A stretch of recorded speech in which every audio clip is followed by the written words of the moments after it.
A society, human society behaves as a living organism. وہ ایک ذی حیات ایک ہستی کی حیثیت سے کہ اس کا ایک نرو سینٹر ہے، برین ٹرسٹ ہے، وہاں سے کنٹرول ہوتا ہے. باقی بھاگ دوڑ یہ ماسز جو ہیں، نعرے بازی فلاں یہ وہ سب کچھ ہو جائے گا. بٹ دی برین ٹرسٹ اور دی انٹلیکچوئل ایلیٹ اور دی انٹیلیجنسیا واٹ ایور یو میں کال دیم، وہ چینج قبول کرے گا، اس میں ایمان آئے گا تو سوسائٹی بحیثیت مجموعی ایمان سے منور ہو جائے گی، ورنہ نہیں. افراد بہتر ہو جائیں گے، داڑیاں لمبی ہو جائیں گی، اور پاجامے جو ہیں وہ ٹخنوں سے نیچے اوپر ہو جائیں گے، اور نوافل اور سنن کا اہتمام ہو جائے گا، مسواک جو ہے جیب میں آ جائے گی، یہ سب کچھ ہو جائے گا.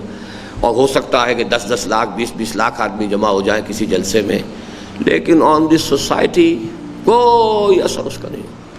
لہذا ہمارا اصل پرابلم ہے وہ ایمان جو شعور کے ساتھ ہو، شعوری ایمان، conscious faith, faith with an intellectual element, faith with an intellectual dimension. اس کا منبع اور سرچشمہ صرف اور صرف قرآن ہے.